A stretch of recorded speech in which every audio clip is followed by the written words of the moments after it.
The New Mexico desert does not forgive. It does not explain. It simply waits the way it has waited for 10,000 years for someone to finally pay attention. High above the Manzano foothills, where the paved road ends and the dirt road narrows, and the trail disappears entirely into pale rock and silence, there is a door. It has been there since 1969. No one was supposed to find it.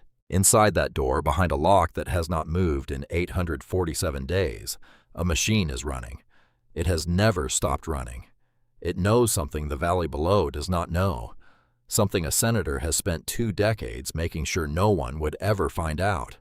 And somewhere in the desert, a girl with $41 and a key she has never seen before is walking toward it. She doesn't know yet what is waiting for her. The mountain does. The morning Ren Cole turned 18, the sky over Mesquite, New Mexico was the color of an old scar. Not pink, not gold. That pale, washed-out gray that comes before the desert heat burns everything clean, before the sun remembers what it is and decides to remind everyone else.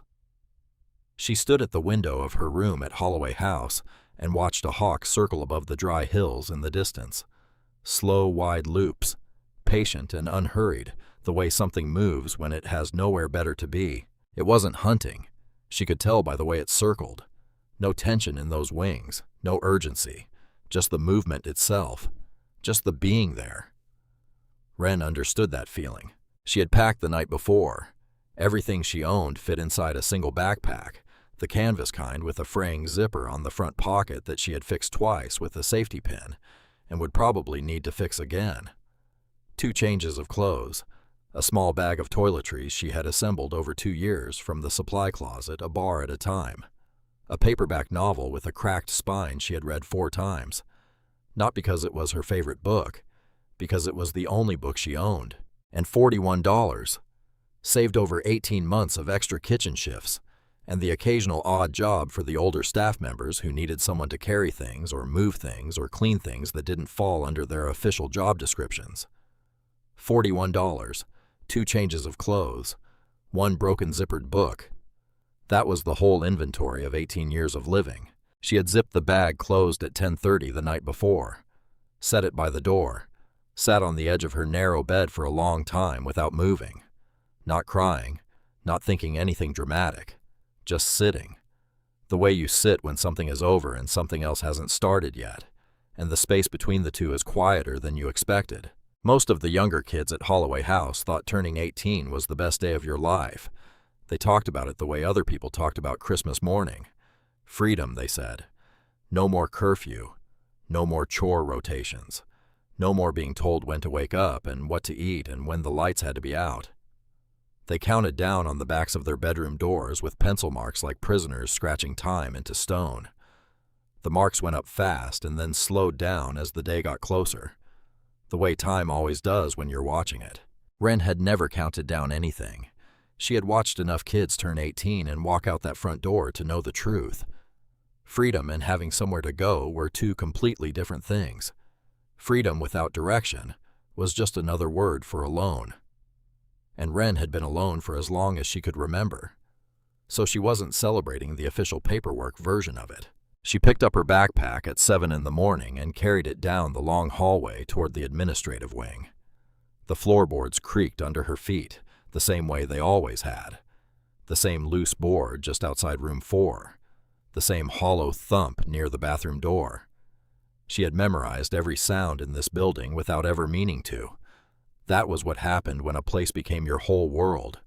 You learned it, the way you learned your own heartbeat, without thinking, without choosing. Edwin Holt was already at his desk when she knocked. He was a thin man in his early 60s, reading glasses perpetually balanced on the end of his nose. A cardigan that had lost its shape sometime around the turn of the century, the elbows worn soft and the color faded to something between beige and apology. He had been director of Holloway House for as long as Ren had been there, which meant she had known his face longer than any other face on earth. He was not a cruel man. She had always been clear about that. Cruelty would have been easier to name and easier to carry. He was not a warm man either.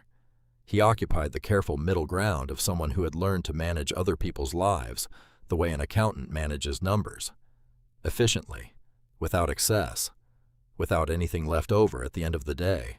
He looked up when she entered, and for just a moment something moved behind his eyes, a flicker, small and quick like a candle in a room where someone just opened a door and then closed it again before you could see what was on the other side. "Wren," he said, "close the door." She sat down in the chair across from his desk. She had sat in that chair more times than she could count, for behavior discussions when she was younger and still thought that making noise would help, for school progress reviews, for the handful of times prospective foster families had come and gone without choosing her. She knew the exact grain of the wood on the armrests. She knew the way the afternoon light hit the far wall at 3 o'clock and turned everything amber. She knew the small crack in the plaster just above the window frame that had been there for at least 6 years. Holt did not begin with the usual speech. He didn't mention the transition resources packet, didn't reference the county employment office contact information, didn't remind her about the 6-month emergency housing assistance program that was technically available to aging out youth, but practically available to almost no one. He had given that speech dozens of times. She had watched him give it to other kids. It always sounded like something read from a form, because it was. Instead, he opened the bottom drawer of his desk. He reached inside and pulled out an envelope. It was old. Not recently old the way something looks when it's been sitting in a drawer for a year or two and gotten a little dusty. This was genuinely old. The kind of old you could feel in the paper itself. The slight brittleness of it. The way the edges had gone soft, with time the corners rounding, the way corners do when they've been touched and put away, and touched again over many years. The color had shifted from white to something closer to cream, then past cream toward the warm yellow of old bone. It was sealed with a strip of tape that had dried to the color of weak tea and curled at one corner, where the adhesive had finally given up. On the front, written in a careful, unhurried hand that pressed firmly into the paper, without hurrying anywhere, 2 words. Wren Cole. She stared at it. "Where did that come from?" she asked. Holt set it on the desk between them. He took his glasses off and set them beside it. Without them, his face looked older, more exposed. Like the glasses were a kind of armor he'd been wearing so long, he'd forgotten they were there. "A lawyer brought it," he said. 13 years ago. You were 5 years old." He paused. He looked at the envelope, not at her. "His name was Aldrich, from a firm in Santa Fe. He was very specific. He said I was to hold it until your 18th birthday. Give it to you then, and only then." Wren looked at the envelope and did not touch it yet. "What's in it?" "I don't know. I never opened it." She looked at him. "In 13 years, you never opened it?" "No." She studied his face. The flicker was back, smaller this time, controlled the way you control something you've had a long time to practice controlling. "Did you know who sent it?" she asked.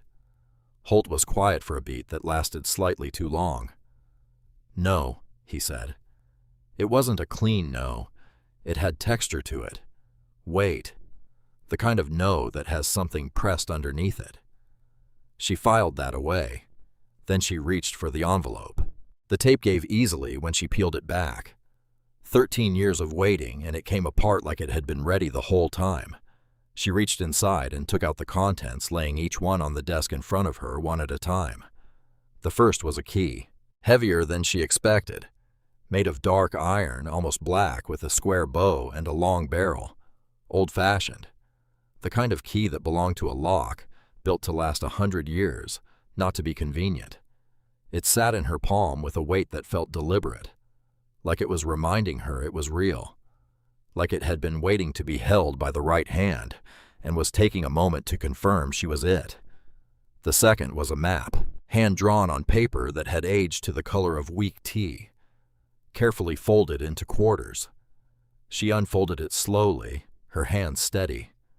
The map showed a stretch of terrain, mountain ridges, a dry riverbed, a dirt road that wound for miles before ending at a small X, marked in the same dark ink as everything else.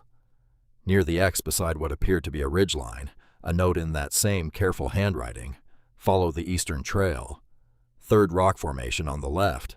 The door is in the cliff face." She read that twice. The third was a photograph, a Polaroid. The color had shifted the way Polaroids shift over time, the white's gone slightly warm, the shadows a little softer than they were the day it was taken.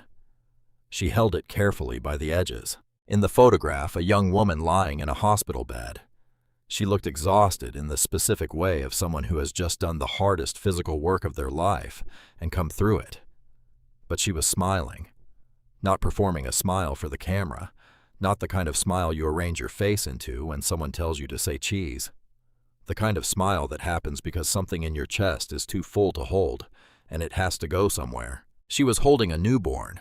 The baby was wrapped in a standard hospital blanket, pink and white stripes, the kind every maternity ward in America uses. The baby's face was scrunched and pink and new, eyes closed, fists clenched beside its cheeks. Beside the young woman on the edge of the bed, leaning in slightly, was an older woman. 60s maybe. White hair just beginning to come in at the temples, the rest still dark. Her hand rested on the young mother's shoulder. Both of them were looking down at the baby, not at the camera, as though the camera were irrelevant, as though nothing in that moment existed except the three of them in that small, warm circle. Wren looked at the young woman's face for a long time. Then she looked up at the window, at her own reflection in the glass. The young woman's eyes, the shape of them, the slight downward tilt at the outer corners, the way they were set in her face. They were the same eyes Wren saw every morning in the bathroom mirror. She set the photograph down on the desk, reached into the envelope one more time, found the last thing inside a single folded sheet of paper. She opened it. One sentence centered on the page in that same careful handwriting. "The house inside Harlan Ridge now belongs to you." The room was very quiet. Outside in the hallway, two of the younger kids were arguing about something, their voices muffled and distant through the door. Ordinary morning sounds. Cereal being poured somewhere. A television in the common room. The building going about its business the same as every other morning. "Harlan Ridge," she said. "Where is that?" Holt put his glasses back on. "East of Mesquite, up into the Manzano foothills. It's remote. The road goes to Ridgecrest, and then there's trail access from there." He hesitated. "There's not much out there." "Then what house?" He had no answer for that, or if he did, he wasn't offering it. She looked at the map again, at the key, at the single sentence on the folded paper. She thought about the $41 in her backpack, the bus station 4 blocks from Holloway House, the hawk she had watched from the window circling above the hills without purpose or destination. "Do you know anything else?" she asked. "Anything at all?" Holt looked at his desk, at the envelope, at the yellowed tape she had peeled back and left curled on the edge of the wood. He was quiet for a long moment. "No," he said. That no had even more texture than the first one. She put the key and the map and the photograph and the letter back in the envelope, folded the top down carefully, put it in the front pocket of her backpack where she could feel it against her chest. Then she stood up, picked up the backpack, walked toward the door. She stopped with her hand on the frame and turned back. "Thank you," she said, "for keeping it." Holt nodded once. He looked smaller behind his desk than she had ever noticed before, like the room had grown around him over the years and he hadn't kept up. She walked out into the hallway, didn't look back. The bus station was 4 blocks east, the way she had known it was. It smelled like diesel fuel and stale coffee and the specific exhaustion of people who had been traveling too long and weren't quite where they were going yet. She bought a ticket to Ridgecrest with 13 of her $41, leaving 28. Sat on a plastic bench with her backpack between her feet and the envelope in her lap. She took out the map again and studied it while she waited. The hand-drawn lines were precise, careful. Whoever had made this map knew the terrain in the way you know things you have walked across many times in different seasons in different light. The distances were marked in approximate miles. The trail markers were specific and useful. The elevations were noted at key points. Landmarks were described in ways that would still be true decades after the map was drawn. Rock formations, a dry creek bed, a ridgeline that ran northeast. This was not a casual sketch. This was a document made by someone who expected it to be followed, by someone who knew they wouldn't be there to guide the follower, by someone who was planning for a future they would not see. The bus to Ridgecrest took 2 hours. She watched the city give way to suburb, suburb give way to highway, highway give way to open desert. New Mexico in late morning was a specific kind of vast. The sky pushed down on the land, and the land pushed back. Everything between them was heat and light, and the occasional stand of cholla or juniper. The occasional hawk, not the same one, but the same patience in the wings. She had lived her whole life in this part of the country, and had almost never left it. The world outside the bus window felt both enormous and indifferent, which was she found easier to deal with than the world inside Holloway House, which had been small but dense with other people's schedules and expectations and needs. Out here, there were no expectations. The land existed the same way it had existed before anyone arrived, and the same way it would exist after everyone was gone. That was either terrifying or comforting. She was still deciding which. In Ridgecrest, she bought a bottle of water from a gas station, $2 leaving 26, and found the edge of town where the paved road became packed dirt. She checked the map. The trail heading northeast matched what she was looking at. She started walking. The heat came at her in the particular desert way from every direction simultaneously. Not just from above, from the ground through the soles of her shoes, from the air against her arms, from the pale rock faces that caught the sun and held it and gave it back at you like a mirror. Wren had lived in this heat her whole life. She still felt it, but she walked steadily, not fast, not slow, conserving what she had. The dirt road narrowed after the first mile. Then it became a trail. The trail wound through scrub and around formations of rock that jutted from the earth, like the bones of something enormous that had fallen long ago. The Manzano foothills rose ahead of her brown and angular, their ridgelines sharp against the bright sky. She checked the map twice, found the second trail marker where it said it would be a flat rock with an old metal post driven into its surface, the marking almost too worn to read, but still legible if you leaned close. She leaned close. The third formation was a cluster of boulders arranged in a rough triangle, the largest maybe 20 feet across, the others smaller, but still substantial. She saw them from 200 yards away. Their shadows fell across the trail in long, dark lines. Beyond them, the cliff face rose almost vertically, and there, exactly where the X on the map said it would be, was a door. She stopped walking. It was wooden, old, deeply weathered, the grain raised by decades of sun and wind, set directly into the cliff face as though the mountain had decided on its own to include it. 2 small windows flanked it on either side square, and lo, their glass gone cloudy with dust and time impossible to see through. Above the doorframe, cut into the stone in letters that had been sharp once and were now softened at the edges, August Harlan, 1969. She stood in front of it for a long time. The wind moved through the scrub behind her. A lizard crossed the rock face several feet to her left and disappeared into a crack without looking at her. Somewhere above on the ridge a bird called once and went quiet. She took the key from the envelope. The lock was iron, old but solid, built into the door at chest height. When she slid the key in, it went smoothly, the way well-made things go when they've been properly maintained, like it had been waiting and was glad to finally be used.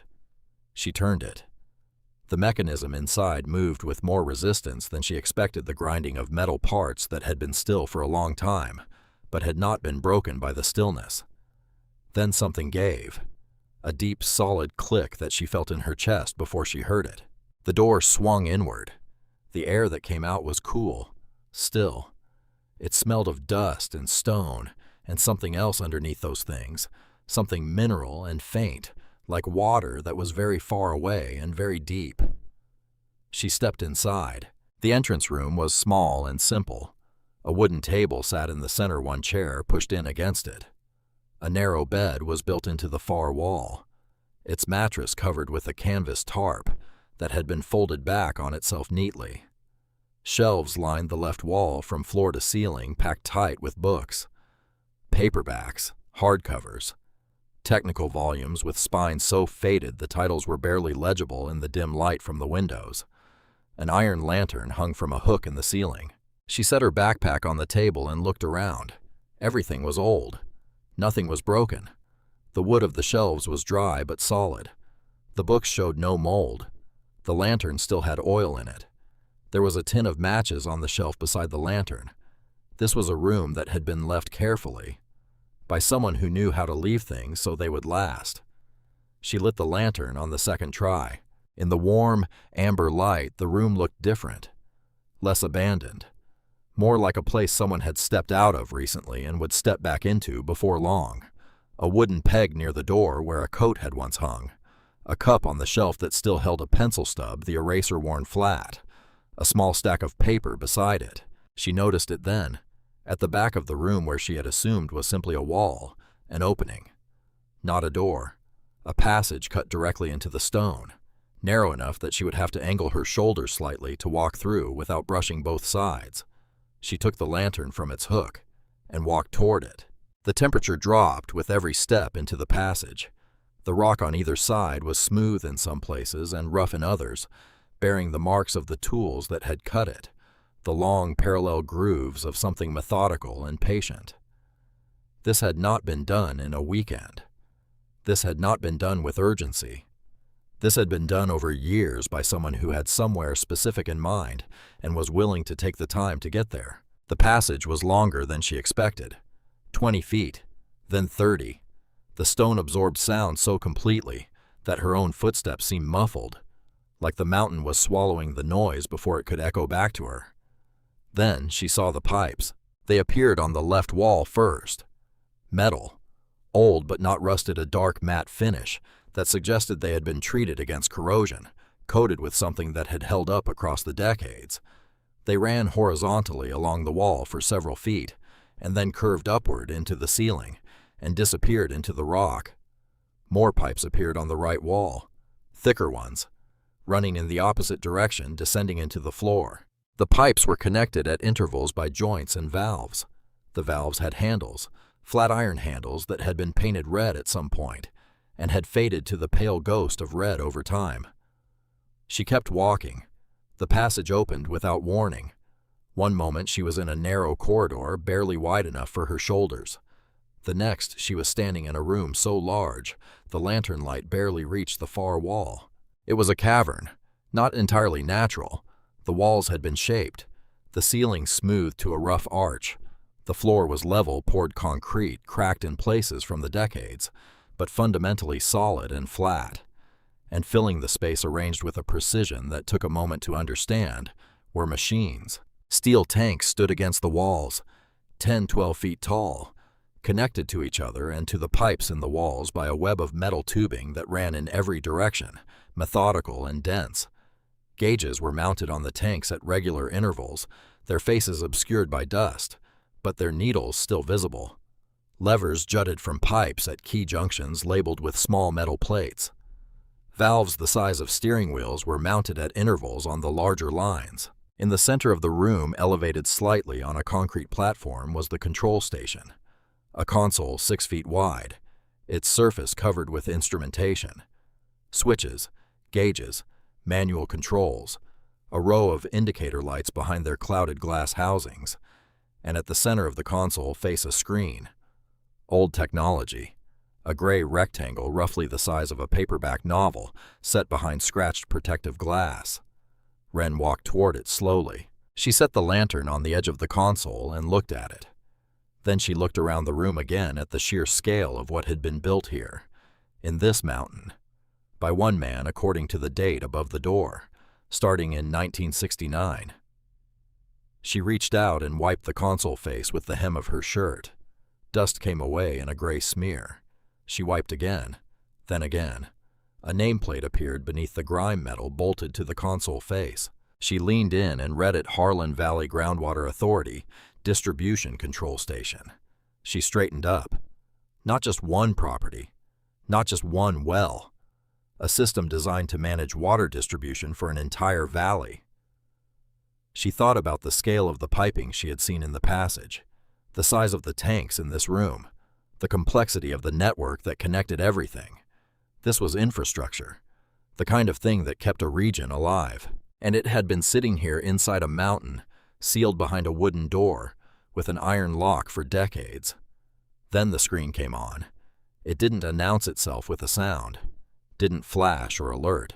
It simply began to glow, faintly at first, like an ember being breathed back to life after a long, cold night. The glow strengthened. The indicator lights along the top of the console flickered, once, twice, and then ran through a sequence that ended in steady amber. The machines around her shifted from silence into something that was barely more than silence, a deep subsonic hum, the kind of sound you felt more in your chest than heard with your ears. Text appeared on the screen. Letter by letter, unhurried. Harlan Valley Groundwater Authority, Distribution Control Station System, status dormant, 847 days since last keeper activity. A pause. The cursor blinked once. Then a new line, initiating identity verification. Something moved far below her, somewhere beneath the concrete floor, deep in the stone of the mountain itself. A slow vibration, heavy and rhythmic, like water beginning to move through pipes that had been dry for a very long time. Then the screen changed. Identity verification complete, and below that, in letters slightly larger than everything else, Welcome Harlan Bloodline. Wren stood very still. She read the words 3 times, then stepped back from the console and looked at the screen as if distance might change what it said. It didn't. She had no family. She had never had family. Her intake file at Holloway House had a family information section that contained 2 words typed in standard administrative font: unknown, abandoned. She had read those words once at age 13 when Holt had left the file on his desk and stepped out of the room. She had stood in his office and held those 2 words in her chest for a long moment, then put the file back down and never asked to see it again. Not unknown, not abandoned. Harlan Bloodline. She turned away from the console, walked back through the passage to the entrance room, pulled one of the black notebooks from the bottom shelf. There were 3 of them set apart from the other books, their covers worn soft with handling. She brought it back into the machine room where the light from the waking console was stronger than the lantern. She opened it to the first page. The handwriting was the same as on the envelope, the same as on the single-sentence letter, the same careful, unhurried hand. The first page read simply, Notes of the Valley Keeper. Below that, a date, 1969. She sat down on the floor, her back against the console, and began to read. August Harlan had been a hydraulic engineer. That was the first thing the notebook established. Not with self-introduction or preamble, he wrote the way someone writes who is accustomed to getting to the point, who has been trained to describe systems rather than feelings, and who has transferred that discipline to every kind of writing he does. He had come to the Harlan Valley in the early 1960s following work. The region's groundwater had been declining for years in ways that the existing data couldn't fully explain. The official surveys said the aquifers were stable. The farmers said their wells were dropping. Somebody needed to figure out which one was right. August figured it out. It took him 3 years of surveying before he found what the official geological studies had missed. A network of deep freshwater aquifers running beneath the Manzano foothills, fed by snowmelt from the higher elevations to the north, naturally filtered through limestone, capable of sustaining the entire valley through even the worst dry cycles if the water was properly managed. The problem, he wrote, was that deep aquifer water could not be managed from the surface. The pressure dynamics were too complex, the variables too numerous. To do it properly, the control point had to be underground, as close to the source as possible, where the pressure could be read directly and the distribution adjusted in real time. So he built it. He spent 6 years cutting the station into the mountain. He ran the pipes. He built the control console. He engineered the distribution network that fanned out beneath the valley floor, branching into smaller and smaller channels until it reached every farm, every municipal well, every irrigation system in the region. And he built it so that no single person, no company, no government entity could own or control it exclusively. The water belonged to the valley. The keeper's job was not to own the system, but to tend it, to keep it balanced, to make sure the water reached everyone it was supposed to reach. This system has no owner, he wrote. It has a keeper. The difference is everything. An owner takes, a keeper tends. I built this to be tended. I hope whoever comes after me understands the difference. Ren read those words twice. She looked up at the machines around her, at the tanks and the gauges and the web of pipes, at the console with its still blinking cursor and its amber lights. Then she looked at the warning, still pulsing red in the lower corner of the screen. She had been reading for hours. The light through the small, dusty windows had changed. The particular quality of the desert light in late afternoon was different from morning, heavier, more golden, pressing in at a lower angle. She hadn't noticed the time passing. She stood up and walked to the console and read the warning again, closer this time. Unauthorized extraction detected. Caldwell Agricultural Zone, Sector 7. Duration 847 days continuous. Current extraction rate 340% above authorized limit. She stood with that for a moment. 847 days. Not weeks, not a month. 847 days of someone actively pulling water out of the valley's underground system at more than 3 times the legal rate, while the rest of the valley dried up, while farms failed, while wells ran low or ran dry, while families watched the land their grandparents worked turn slowly to dust and didn't understand why. The screen had generated a map below the warning, a schematic of the valley floor, the distribution network laid out in blue lines across the grid. Most of the lines were pale and thin, barely flowing. But in the southeastern quadrant, a cluster of thick lines converged on a single property and stopped. Not continued through it. Stopped there. That property was outlined in steady pulsing red. She leaned in and read the label Caldwell Agricultural Holdings, Private Extraction Active. She went back to the notebooks. The second notebook was operational, a manual written in plain language. Before the technical specifications, the way someone writes, when they know they won't be there to answer questions. August had thought of the person who would come after him, had tried to prepare them for what they would need to know. The distribution network had 3 primary control mechanisms. The first was the flow balance lever, the largest single control on the console, a metal lever roughly 2 feet long, mounted on a heavy iron pivot at the left end of the control station. Its function was what the name described.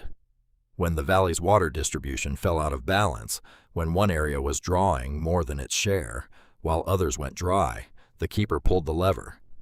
The system automatically recalculated pressure across all distribution channels and corrected the imbalance. It didn't cut anyone off entirely.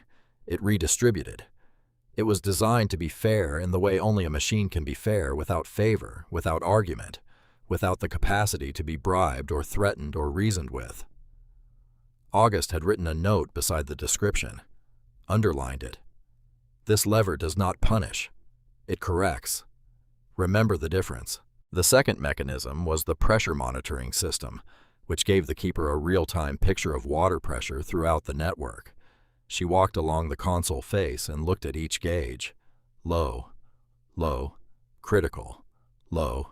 One gauge on the far right panel was pressing hard against its upper stop pin. Its label read, Sector 7 Caldwell Agricultural. The third mechanism had its own section in the notebook, set apart, heading written in heavier strokes than everything else on the page. The mountain lock. She read that section once, then read it again. Set it aside. That one was not for yet. She went back to the flow balance lever. It was cold under her hand. Not the room's cold, which was steady and even. The specific cold of metal that had not been touched in a very long time, like something that had been waiting. The lever was in the upright position. From August's diagram, she understood that pulling it down would engage the redistribution sequence. The system would spend several minutes recalculating and adjusting. The machines would be louder during that time. Then the recalculation would complete, and the water would begin moving the way it was supposed to move. She thought about the people in the valley below. She didn't know them. She had never been to this valley before today, but she knew what it meant for a well to run dry. She knew what it meant to watch something fail slowly, without explanation, when you had done nothing to cause it. She pulled the lever down. The reaction was not subtle. The machines came alive around her with a sound like distant thunder rolling upward through the earth. The pipes in the walls shuddered. The floor vibrated beneath her feet with a deep rhythmic pulse. Gauges swung. Indicator lights ran through a rapid amber to green sequence. One of the large tanks against the far wall groaned once a long metallic complaint and then went quiet as pressure equalized inside it. On the screen, the schematic map of the valley changed. The pale blue lines that had represented barely flowing water began to darken, slowly at first, then faster. The darkening moved outward from the center of the network, spreading through the distribution channels, branching and branching until it reached the edges of the map. The lines thickened as they darkened. The pressure gauges across the console began climbing out of their low zones. Except for the Sector 7 gauge. That one stayed where it was. She looked at the map. The Caldwell agricultural zone was still pulsing red. The system had redistributed the water across the valley, but the unauthorized extraction pumps were still running. The system could correct the distribution balance. It couldn't physically stop pumps on someone else's property from pulling water out of the underground pipes. System note: external pump interference exceeds correction capacity. She stood at the console and studied the map for a long time. She slept that night in the narrow bed in the entrance room. The books on the shelves were visible in the faint moonlight through the dusty windows. She lay on her back and looked at their spines without reading them. The mountains settled around her with small sounds, the tick of stone, cooling in the night air. The faint hum of the machines from the other room, the wind moving across the rock face outside. She was asleep before she finished deciding she wasn't tired. In the morning, she walked down to Mesquite. The town was small: a gas station, a grocery, a diner with a handwritten sign in the window offering eggs any style, and coffee that was described as strong, the kind of adjective that tells you everything about a place, a post office, a hardware store with its hours written on the door in permanent marker. She needed food. She had $26 left and a number of days ahead of her that she hadn't counted yet. She did math while she walked. Not comfort math, survival math, the kind she had been doing her entire life. The grocery was run by a man named Carl who knew everybody's name except hers, which made her the most interesting person in the store for about 45 seconds, until she reached the canned goods aisle and became just a stranger again. She was deciding between soup options when she heard the voice. "Carl, I'm telling you, this doesn't add up." A woman's voice, firm but not loud. The voice of someone who has been saying the same thing for long enough that the firmness isn't frustration anymore, just fact. "The bill says I used 400 gallons more than I actually have in the tank. I've got the measurements right here." Wren moved to the end of the aisle. At the counter, a woman was showing the store owner a piece of paper. She was in her early 70s, maybe. Short white hair, the kind that had been dark for a long time, and had turned white gradually. Not all at once. The kind of face that the sun has worked on for decades, deeply lined in the way that looks like character rather than age. Her hands resting on the counter beside the paper were a farmer's hands, wide and strong and calloused, and not inclined to be delicate about things. Carl was looking at the paper with the expression of a man who has been shown something he does not want to see, and is hoping it will become a different thing if he waits long enough. "Ruth, I just stocked the shelves," he said. "I can't speak to the water billing." "I know that," the woman Ruth said, not unkindly, just precisely. "I'm just talking out loud." She folded the paper back up, tucked it into the pocket of her jacket. Then she looked up and her eyes passed across the store, the way eyes do in small spaces taking inventory, and they found Wren at the end of the aisle. Something moved in the older woman's face. Quick, almost nothing. There and gone. Wren didn't move. Ruth turned back to Carl. "I'll take the usual." She named several items. Carl gathered them. Ruth paid. She picked up her bag, turned toward the door, and paused when she reached Wren. "You're new," Ruth said. "Not a question. The way you state something in a small town where new is notable." "I'm just passing through," Wren said. Which wasn't exactly true. Which was the closest she could get to the truth in a sentence that length. Ruth looked at her for another moment. Her gaze was the kind that takes in a lot without making you feel examined. More like being recognized than being assessed. "There's a diner across the street if you want coffee," Ruth said. "Better than Carl's tap water." She walked out. The little bell above the door rang twice. Wren bought soup and crackers and a package of nuts and walked across the street. Ruth was already seated at a table by the window. She had ordered 2 coffees. She looked up when Wren came in, which meant she had expected her. She gestured to the seat across from her. They sat for a moment in the particular silence of 2 people who don't know each other yet, but have, for reasons neither has articulated, decided to be in the same room anyway. "You're staying up at Harlan Ridge," Ruth said. "Someone opened the door yesterday. I saw the light." Wren looked at her. "You can see it from the valley, if you know what you're looking for, and where." Ruth wrapped both hands around her coffee cup. "I've been looking for it for 18 years. Something in Wren's chest shifted slightly, like a key turning. "You know what's up there," Wren said. "I know what August built. I know why he built it." Ruth looked out the window at the dry street. "And I know why it's been shut down. The whole valley knows why the wells are low. We just can't prove it." "Caldwell," Wren said. Ruth turned back to her. "Caldwell," she agreed. Frank Caldwell had been the county water management director before he became a state senator. Before that, he had been a county commissioner. Before that, he had been a man with a large agricultural operation and a clear understanding of what water access meant for land value in the desert Southwest. He had spent his career building the kind of institutional infrastructure that made his private interests legal, or at least difficult to challenge.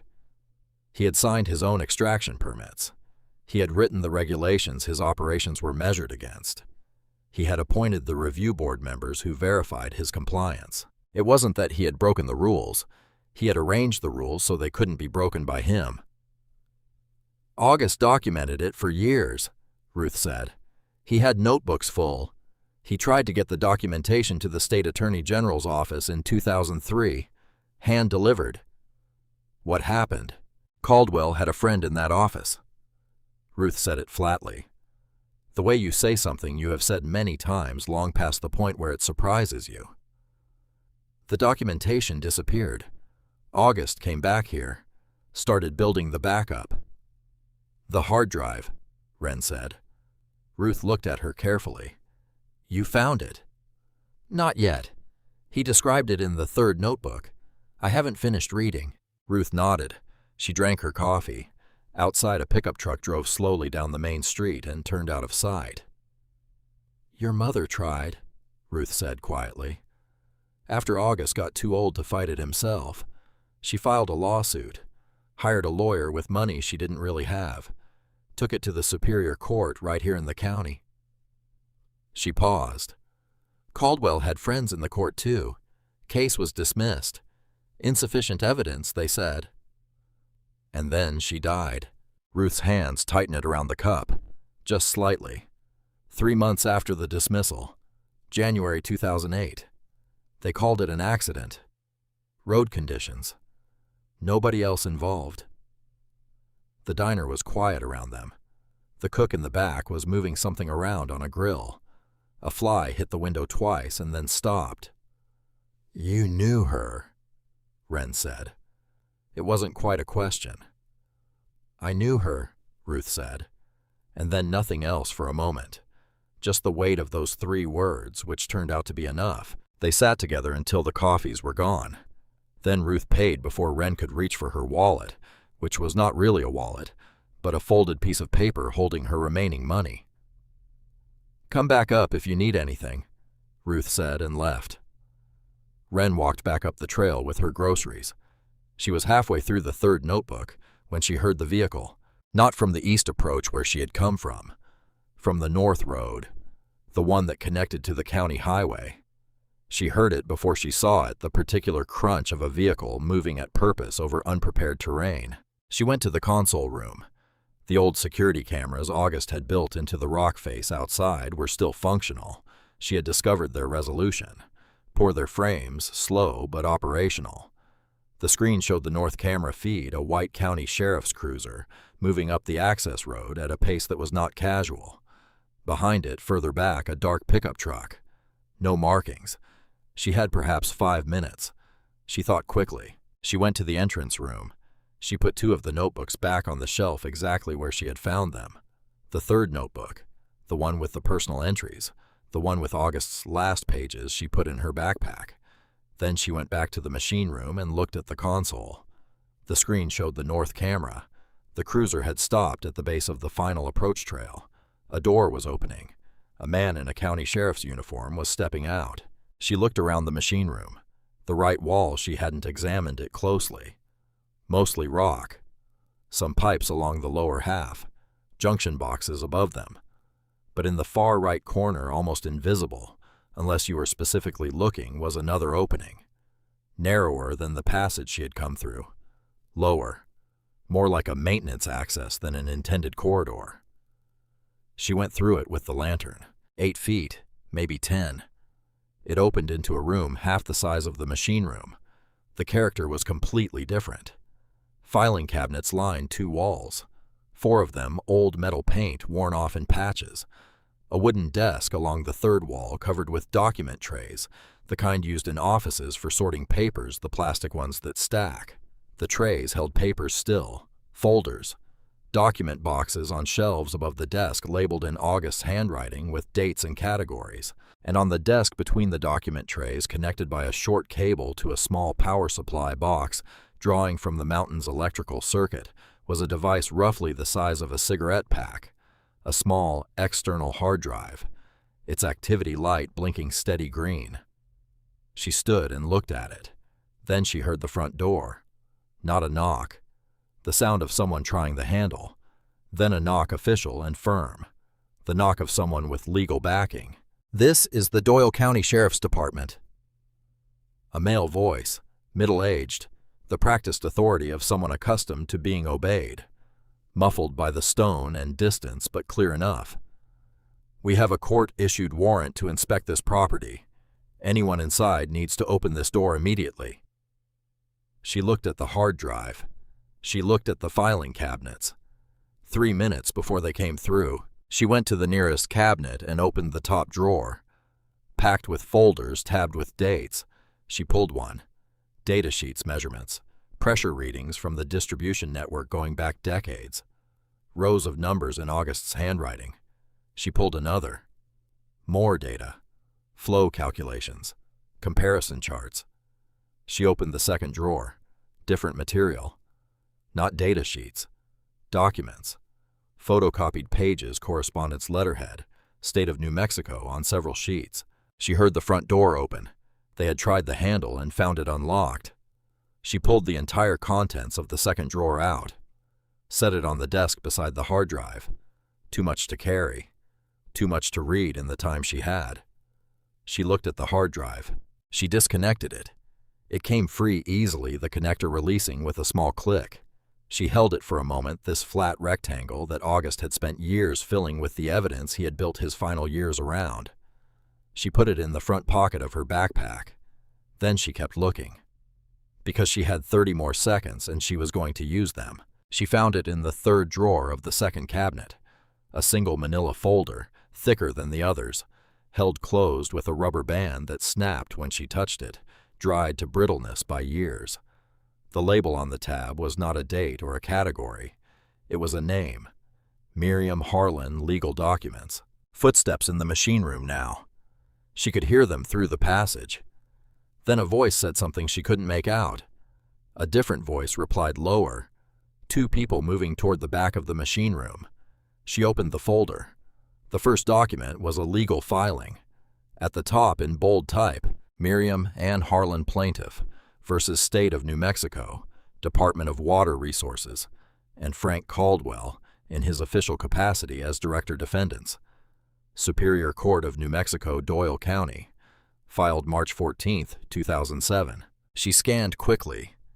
Key phrases: illegal diversion of public water resources, unauthorized issuance of extraction permits, conflict of interest, personal enrichment through public office.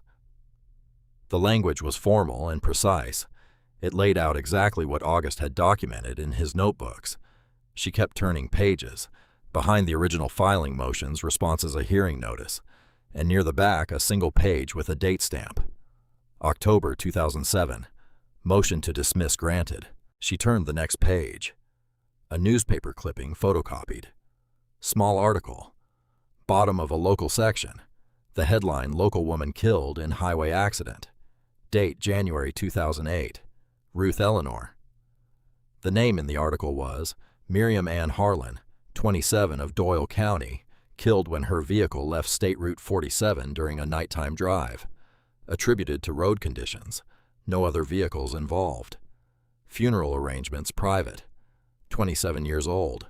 The footsteps were close, right at the entrance to the maintenance passage.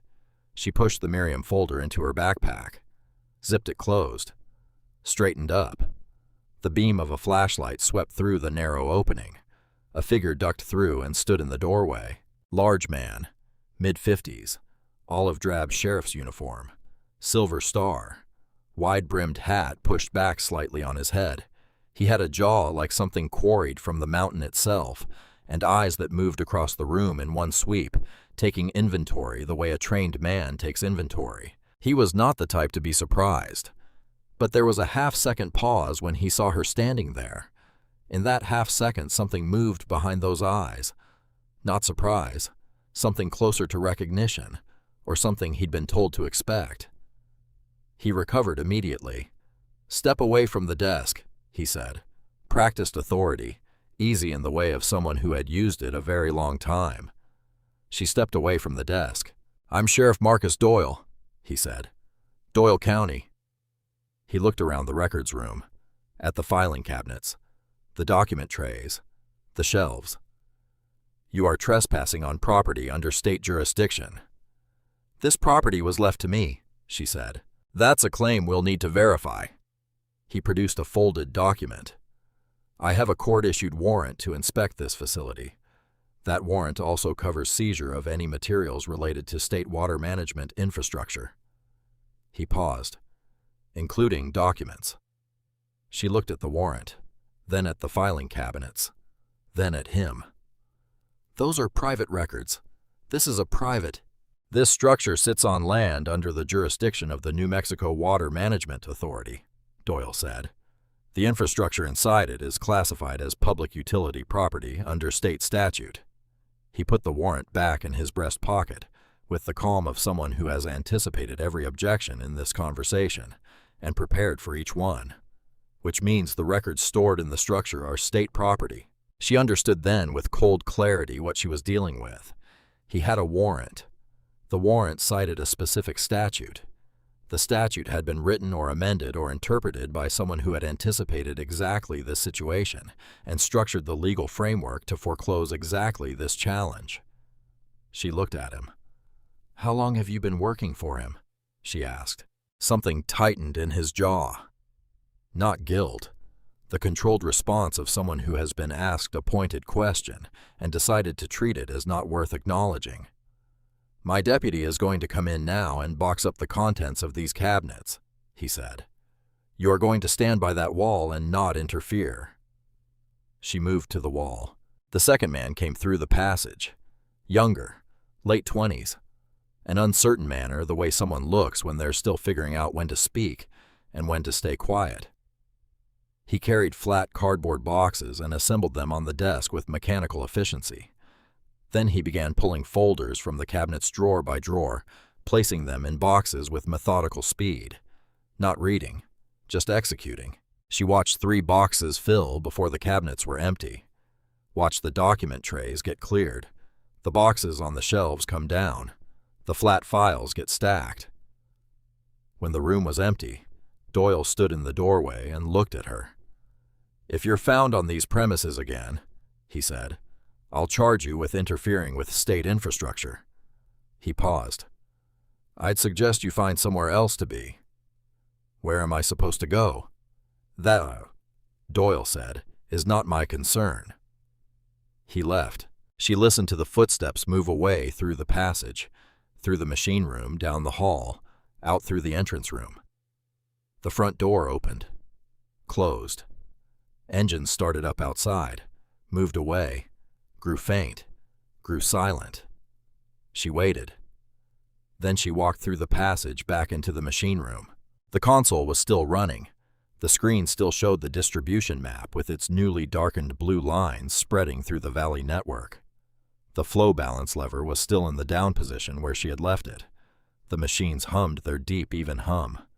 She sat on the floor in front of the console and took the backpack off her shoulders and set it in her lap, unzipped it. The third notebook, the Miriam folder, the hard drive. They had taken the filing cabinets, the document trays, the boxes from the shelves, the entire visible contents of the records room. They had not taken the hard drive, because it had not been in a filing cabinet or a document tray. It had been sitting on the desk plugged into its power supply in plain sight, and the deputy who cleared the desk had taken the document trays without looking at what else was sitting between them. She held it in her hand, turned it over. On the back, in permanent marker in August's handwriting, 5 words: "For Wren, when the time comes." She closed her hand around it. She thought about Doyle and his warrant, and his prepared answers. People didn't arrive with court-issued warrants within hours of a warning light going on in a remote mountain, unless they had been watching for the warning light, unless they had known it was coming, unless someone had told them. She thought about Holt's office that morning. The flicker behind his eyes, the texture in his denials, the way a man looks when he is performing not knowing rather than experiencing it. The warrant had been ready, sitting in a drawer somewhere, waiting only for the confirmation that someone had finally arrived at Harlan Ridge to trigger its use. Holt had not just called Caldwell this morning. Holt had been reporting to Caldwell for years. Everything about her, her habits, her temperament, her strengths and weaknesses, the things that scared her and the things that didn't. All of it delivered to the senator's office on whatever schedule they had agreed upon across 13 years. She had not just been abandoned. She had been monitored, like a variable that might one day need to be managed. The cold, functional clarity of it was almost clean, almost easier to hold than the messier emotions underneath. She sat with it for a while and let it settle into the shape it was going to take. She was still sitting there when she heard the footstep on the trail. Not a vehicle, not the crunch of gravel. One set of footsteps, singular and unhurried. The sound of someone who is not trying to surprise you but wants you to know they are coming. She went to the entrance room, stood in the middle of it. 3 knocks, even, spaced, patient. Then a voice, female, old, clear. "It's Ruth Calloway," the voice said. "I think you should let me in." Wren opened the door. Ruth stood in the opening. The desert behind her was dark now she hadn't noticed the light go. Stars beginning above the ridge, sharp and numerous, the way they only get in places far from city light. Ruth stepped inside. She looked around the entrance room slowly. The shelves of books, the table, the narrow bed, the lantern on its hook. She looked at these things the way you look at a place you have thought about for a very long time. Then she looked at Wren. "I need to tell you something," Ruth said. "Sit down first." Wren sat. Ruth sat in the single chair. The lantern flame moved slightly in a draft from somewhere. "I wasn't just in the valley when your mother was alive," Ruth said. "I was there the night you were born."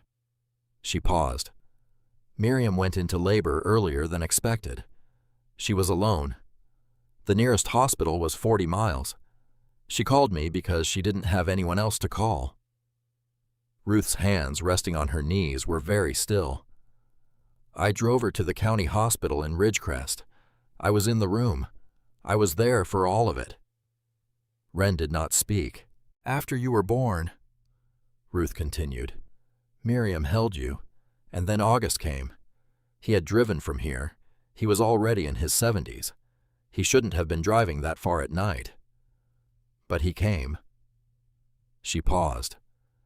He and Miriam talked quietly for a long time. I stayed in the room, but I didn't listen to everything. I understood enough. She had filed the lawsuit already. She knew Caldwell knew. She had been receiving signs that she was being watched. Ruth looked at her hands. They decided that the safest thing for you was to not be with her, and not to have any visible connection to August or to this place. So they arranged for you to go to Holloway House in Mesquite. August knew a lawyer in Santa Fe who could hold the transfer documents and the envelope until you turned 18. The room was very quiet. August left with you, Ruth said. Miriam stayed in that hospital bed, and I held you for 3 hours, before August came back to take you to the car. She looked up at Wren. 3 hours. I did not know your name yet. Miriam hadn't told anyone. She told me after she sent me a letter. She said she had named you Wren, because wrens are small birds that sing in the cold. They don't wait for spring. She stopped. Wren was looking at the lantern flame, not at Ruth. The flame was very steady for a draft room. I have been on that valley floor for 18 years, Ruth said quietly, watching the wells go low, watching the land dry, watching Caldwell give speeches about water stewardship at the opening of municipal projects his operation helped drain, and waiting. A pause. I did not know if you would ever come. I did not know if you were alive. August stopped writing to me in the last years. He was very old and very tired, and I think he was putting all his remaining energy into this. She gestured at the room around them, at the mountain. But I stayed, because I didn't know where else to be, and because someone had to. Wren finally looked at her. Ruth Calloway, 71 years old, sitting in a carved stone room inside a mountain at the end of a day that had already contained more than most years, looking at Wren with the steady eyes of someone who has been patient for a very long time and is not in a hurry now that the waiting is over. Wren thought of the photograph in the envelope, the older woman beside Miriam on the hospital bed, her hand on the young mother's shoulder, both of them looking down at the baby. She had been looking at Ruth's face for hours without knowing it. She did not say anything. There was nothing to say yet. The night outside was enormous and quiet and full of stars. They sat together in the lantern light, and somewhere below them in the dark of the valley floor, water was moving through channels it hadn't moved through in nearly 3 years, finding its way to places that had been waiting for it. The next morning, Wren found what she had missed in the third notebook. She had been reading too fast the first time, moving through it looking for information for evidence for the shape of the situation. Now she read slowly, the way August had written without hurry, the way her grandfather, whoever he was to her exactly, had built this mountain room, inch by careful inch.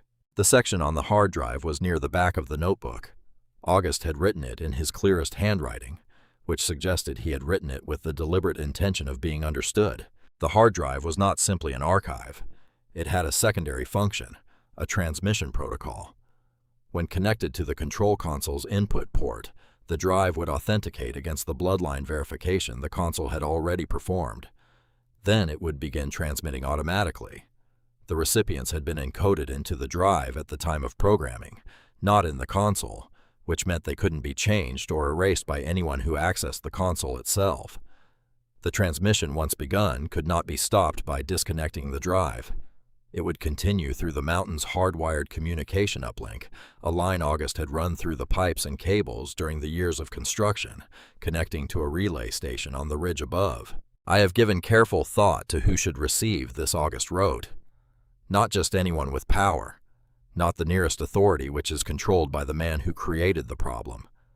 The recipients must be people who have reason to care, who have waited long enough to be certain, and who have the standing to act. He had not written their names in the notebook. Those were encoded in the drive. She was still reading when Ruth arrived with coffee and a thermos she had carried up from the valley.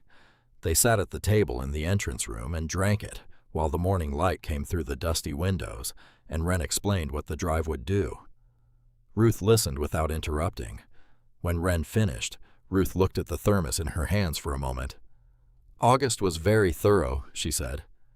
"He had a long time to prepare," Wren said. "He did." Ruth looked up. "Miriam was the same way. It's where she got it from, I think. She was very precise, very patient. She wasn't angry, that's what surprised people about her. They expected someone angry. She was just clear, absolutely clear about what was wrong and what needed to happen." A pause. That's what made Caldwell nervous about her. Angry people shout. Clear people document. They sat with that for a while. Then Ruth said, "He's going to come." Wren looked at her. "Caldwell," Ruth said. "He'll know the drive wasn't in the records room. He'll know it because Doyle will tell him everything that was taken. And August built the drive to be the key piece. And Caldwell has known about it for years. He'll come himself. He doesn't send someone else when the stakes are this high." She wrapped both hands around the thermos. "I've been watching this man for 18 years. He comes himself when he thinks he can still manage the outcome. And if the outcome can't be managed anymore—" Ruth considered this. "Then I suppose we'll find out what he does then." The afternoon was long and hot. Wren spent it reading. Ruth walked the ridge above the house, which she said she had been doing for years, walking the high ground, looking at the valley below, looking at the mountain, keeping herself connected to the place even when the place felt like it was dying. At 3 in the afternoon, the screen in the machine room changed. External activity detected eastern approach road, motion sensors active. Wren went to the console. The security cameras showed a vehicle on the dirt road below. Not a sheriff's cruiser this time. A dark sedan late model moving carefully over the rough terrain. Alone. She watched it stop at the base of the trail. A man got out. Even from the distance and the low resolution, she could tell things about him. He was in his late 60s. He moved carefully, not stiffly, the careful movement of someone who is accustomed to managing how he presents himself in every situation, including getting out of cars on dirt roads at the base of desert ridges. He stood for a moment and looked up at the mountain face. Then he started climbing. Wren went to the entrance room. Ruth came in from outside and stood to one side without being asked. She had known this moment was coming. She had been waiting for it for longer than Wren had been alive.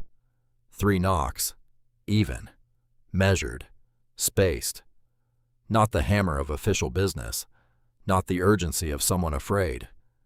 The knock of a man who has been knocking on difficult doors for decades and has learned that patience is more persuasive than force. A voice came through the door, older than Doyle's, smoother. The voice of a man who has spent a long career making complicated things sound simple. "Miss Cole," the voice said. "My name is Frank Caldwell. I think it's time we talked." She looked at Ruth. Ruth gave a single nod. Wren opened the door. Frank Caldwell was not what she had built him to be. She had constructed him in her mind from the notebooks and the legal documents, and the cold abstraction of what he represented, a man who had used institutional power for private enrichment for decades, who had signed his own permits, who had arranged the dismissal of a lawsuit filed by a 27-year-old woman with no resources, and then watched her die 3 months later on an empty highway at night. In her mind, he was broad and certain and unreachable the way powerful people look from a distance. In person, he was simply a man in his late 60s, lean and weathered the way desert men get weathered across many decades. White hair kept neat, careful eyes that did not give much away. He wore plain clothes, dark slacks, a gray shirt, no tie. He had dressed down deliberately. She understood the calculation immediately. You lower your voice when you want someone to stop being afraid of you. You dress down when you want them to stop seeing you as what you are. He looked at her for a moment without speaking. Then he looked past her at Ruth. Something happened on his face then, something small and quick that he did not manage to control before it arrived. Not surprise, more like contact, the kind that happens when something you have succeeded in not thinking about for a long time suddenly stands in front of you in a room and there is nowhere else to look. He recovered within a second. "May I come in?" he said, phrasing it as a question, but with very little question in it. "No," Ren said. He accepted that without reaction. He stood in the doorway. The desert evening was behind him, the sky going dark in the east, while the west still held light at the edges. "I want you to understand something," he said. "This situation is not personal." "My mother is personal," Ren said. A stillness came over him, not the controlled composure he had walked up the trail wearing.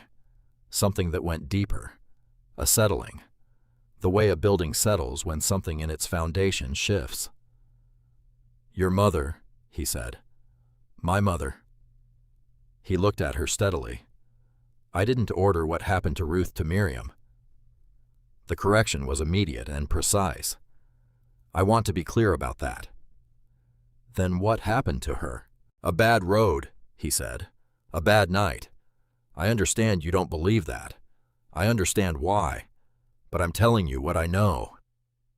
He moved on before she could respond. "What I came to tell you is this. The system you've reactivated is more complicated than August's notebooks describe. There are water rights disputes attached to multiple properties in this valley that have been in litigation for years. If you leave the system running in its current state without someone who understands the legal framework, managing the output, you're going to create conflicts that harm the very farmers you think you're helping." "That's a very organized argument," Ren said. "I've had time to prepare it." "How much time?" He almost smiled. 13 years, since the lawyer filed the transfer documents. So he had known from the beginning, had known there was an heir, had known the transfer was waiting, had spent 13 years building a legal and institutional framework specifically designed to contain whatever happened when that day arrived. Ruth stepped forward, not dramatically, just one step bringing her into Caldwell's line of sight if he looked past Ren's shoulder. He looked, and this time the thing that moved on his face stayed longer. "Ruth," he said. His voice was different, quieter, something in it that had not been there a moment ago. "Frank," Ruth said. She had been waiting 18 years to say that word in this context, and she said it simply, like a door being opened that had been shut a long time. "I didn't know you were here," he said. "I know you didn't," Ruth said.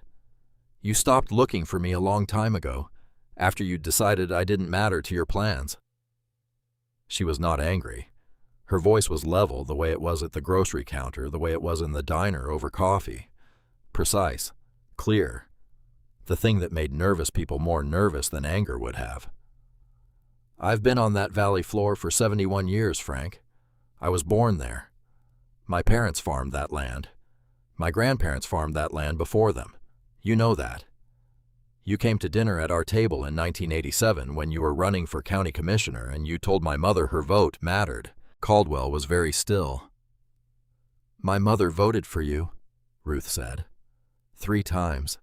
She died believing you had protected the valley's water. She died not knowing what you had done to it." A pause. "I didn't tell her. I didn't have proof. And by the time I had enough to be certain, she was already gone." Ruth looked at him steadily. "That is what I want you to sit with tonight. Not the legal charges. Not whatever deal you came up here to make.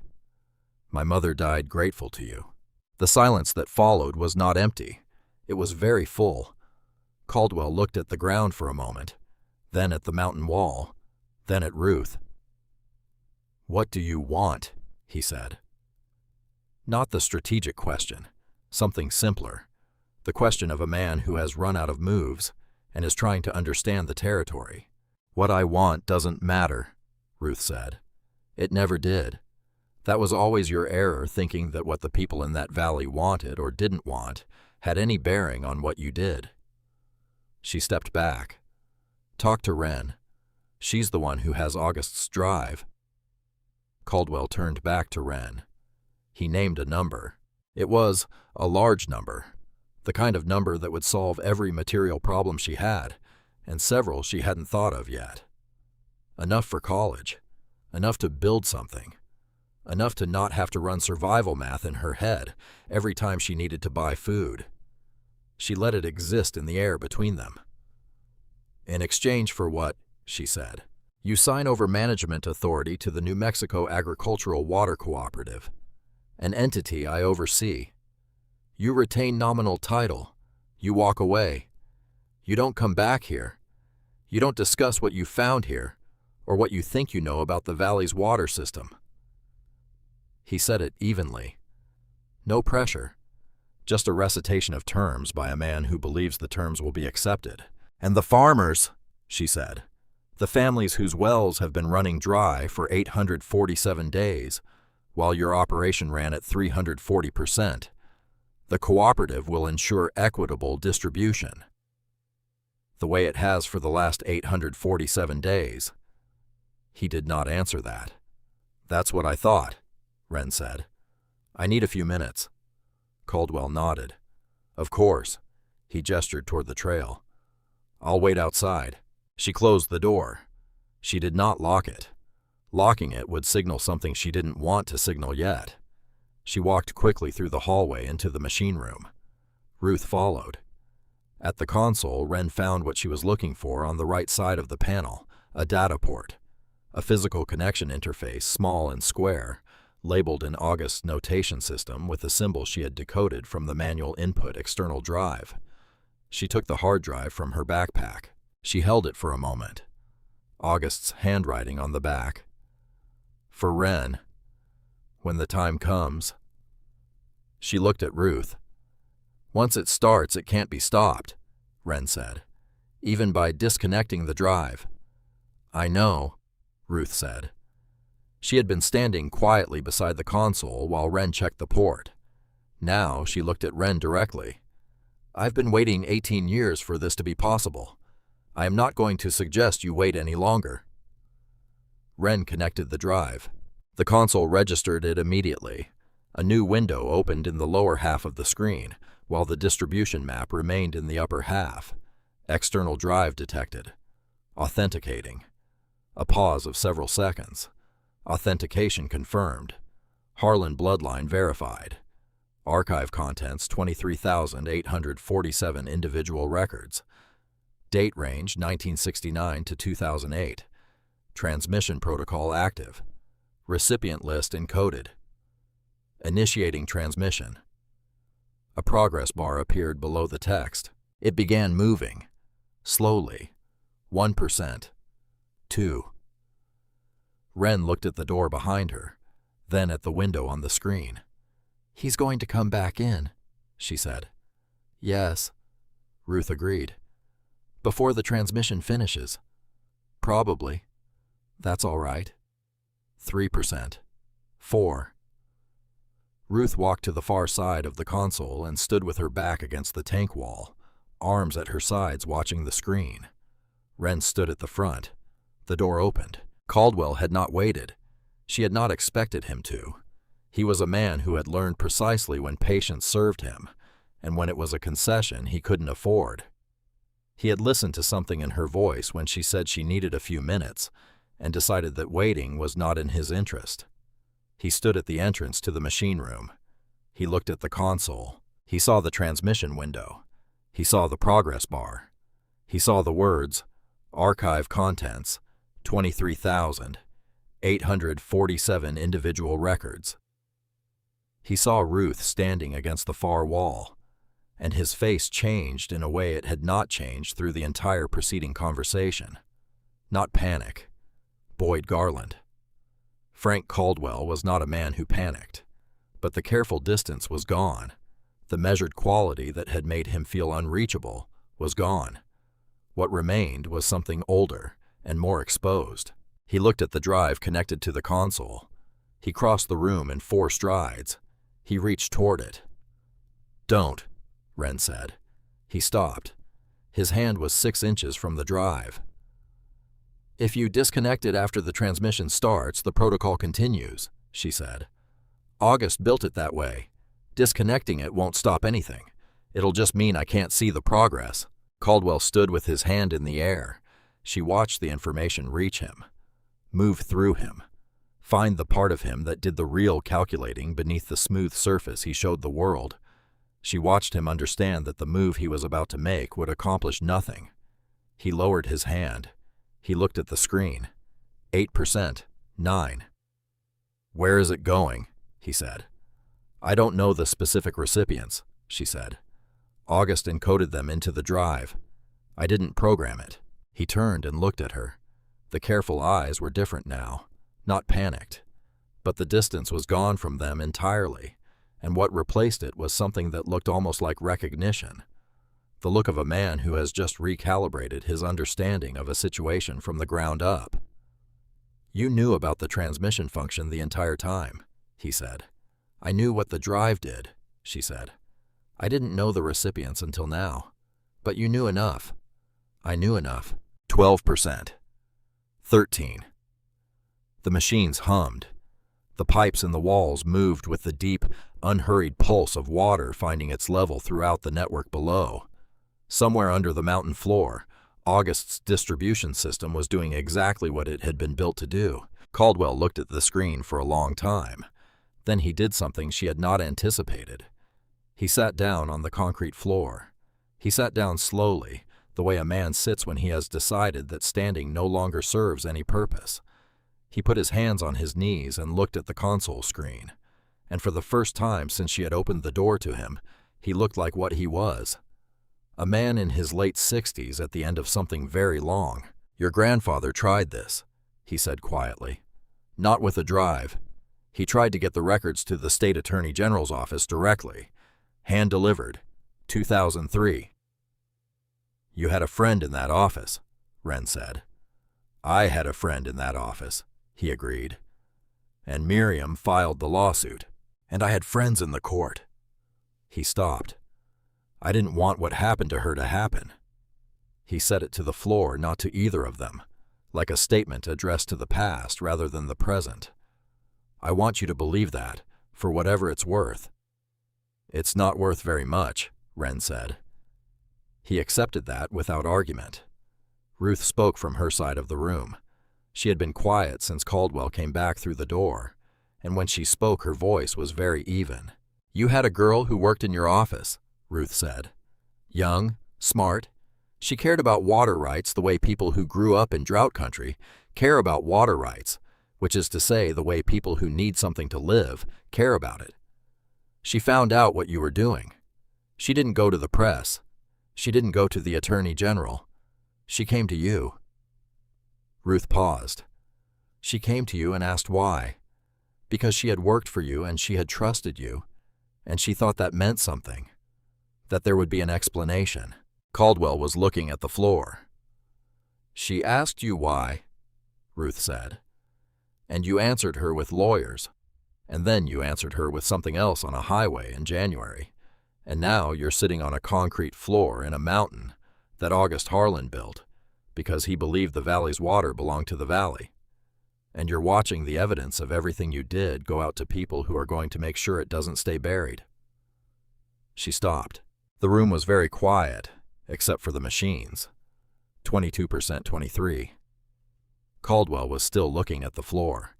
When he finally spoke, his voice was different from any voice he had used in this room so far. Quieter, without any performance in it. Miriam was brilliant, he said. She understood water law better than most of my staff who had been in the field 20 years. She understood pressure systems. She understood the political infrastructure that surrounded the water system, how permits worked, how regulations were written, who had standing to challenge them. He was quiet for a moment. She reminded me of August, in the way she thought. Patient, systematic, not interested in drama. Another pause. I knew when she started asking questions that she was going to find everything. I knew it the way you know a thing when you've been hiding it for a long time, and you develop a sense for who is and isn't going to see it. The progress bar hit 30%. She came to me in the fall of 2007, Caldwell said. September. My office. She sat across my desk the way you're standing across from me now, and she asked me very clearly, very calmly, why the pressure readings in the southwestern quadrant of the valley didn't match the authorized extraction levels for my operation. He looked at his hands. I could have told her the truth. There was a moment when I thought I would. She would have gone to the authorities regardless, but there would have been some honesty in it. He stopped. I didn't. I told her she had misread the data. I told her the instruments in the older network were unreliable. I told her she should bring any concerns to the State Review Board through proper channels. He looked up. She knew I was lying. I knew she knew, and we both sat there knowing it, and I said nothing true. 38%. She filed the lawsuit in March, he said, and I had it dismissed, and then... He stopped. And then I told myself the highway was just a highway, that it was winter, that roads were bad, that there was no connection. He looked at the floor again. I have told myself that for 16 years. I have become very practiced at it. Ruth crossed the room. She stood in front of him. He was seated on the floor, and she was standing, and she looked at him without anger, without drama, with the particular quality of someone who has decided to say the truth clearly, one time and not say it again. I know you practiced it, Ruth said. I know you are very good at it. I know you have a scholarship at the state university in your name, and your photograph at the opening of municipal water projects, and people in this valley who will tell anyone who asks that Frank Caldwell protected their water rights. She looked at him steadily. And I know that Miriam Harlan came to your office in September 2007 and asked you a question, and you answered it with silence, and then with lawyers, and then with a road in January. She paused. And I know that I held her daughter in my arms 3 months before that, before you knew she existed, and that her daughter is standing in this room right now, and that August Harlan built this entire mountain to make sure this moment would happen, no matter how long it took. Caldwell looked at Ruth for a long time. 46%. What happens to me, he said, is what happens. I've understood for some time that this was one possible ending. He looked at the screen. Earl August was a patient man. I underestimated how patient. I should have known he had a contingency. He always had a contingency. He had 18 years to prepare it, Wren said. Caldwell nodded slowly. The farmers, he said. When the extraction pumps stop, when the pressure drops below the operational threshold, what happens to the agricultural holding itself? It becomes considerably less profitable, Wren said. The operation can survive. The water theft is what made it exceptional. He almost smiled. Not proudly. The way a man smiles when he hears an accurate description of something he spent a long time pretending wasn't what it was. I stopped thinking of it as theft, he said. A long time ago. I started thinking of it as management. That's what happens when you do something long enough. You manage something for 20 years, and you forget it ever belonged to anyone but you. The valley didn't forget, Ruth said. He had no answer for that. 58%. Wren moved to the left end of the console. The mountain lock was there beneath its small protective housing. She lifted the cap on its hinge. The lever beneath was shorter than the flow balance lever, thicker, built to engage with resistance, not ease. She read the label one more time. Mountain lock permanent system seal, irreversible. The word had specific weight. Everything else she had done today was theoretically reversible. This was not. After this, no one controlled the system. Not Caldwell, not the state, not the agricultural cooperative, not Wren. The water would find its own level. August had designed it that way. A passive system that once locked into its balanced state would continue running on natural pressure differentials in the physics of the aquifer network, requiring no keeper, no management, no one sitting in a mountain room watching gauges. It would simply work, for everyone, indefinitely. She thought about August sitting in this room in the years after Miriam died, old and alone, and knowing that what he had built might outlast any human custodian, knowing that the best protection for the thing he cared about most was to make it impossible for anyone to compromise, even the person who was supposed to protect it. Ruth came to stand beside her. She didn't say anything. She looked at the lever. Then she looked at Wren. Wren looked at her, at the white hair, the farmer's hands, the face the son had worked on for 7 decades, the woman who had been in the room the night she was born, who had held her for 3 hours on the worst and best night of Miriam Harlan's life, who had driven back down to that valley and watched it dry and stayed on that land and tended it and waited, not knowing if the waiting would ever amount to anything. Ruth placed her hand on the lever beside Wren's. Together they pulled it down. The mountain answered differently this time. Not the distant thunder of the flow balance engaging, not the awakening rumble of dormant pipes finding their voice. This was deeper, a resonance that moved through the rock itself, through the floor, through the walls, a vibration that the body registered before the mind could name it. Something large, something final, something settling into place like it had always meant to be there and had simply been waiting for the right moment. Below them, somewhere in the deep stone mechanisms engaged, heavy counterweighted things built into the bedrock during the years of construction, designed to engage once and lock permanently. A third panel opened at the top of the console screen. Mountain lock protocol initiated. Primary seals engaging. Secondary distribution locks active. Keeper interface disabling in 60 seconds. The countdown began. Wren looked at Caldwell. He was on his feet. She had not heard him stand. He was reading the screen with his hands at his sides, very still, and she could feel the shift in him. Not anger, not the cold fury she had half expected, but something more complicated. The feeling of a structure coming down that you built over many years, the particular weight of watching it happen and not being able to stop it. The transmission bar was at 73%, gaining speed. 60 seconds, Caldwell said. Yes. After that, the system runs on its own. The extraction pressure in your sector drops as the underground pressure equalizes. Your pumps stop being able to pull against it. The water reaches the whole valley the way August designed it to. She paused. No one controls it anymore.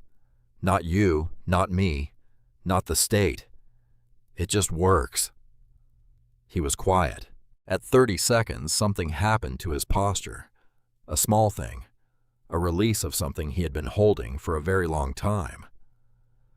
August would have approved of you, he said. He was stubborn the same way, quiet about it, unmovable. I didn't know him, Wren said. He knew you, Caldwell said, from before you were born.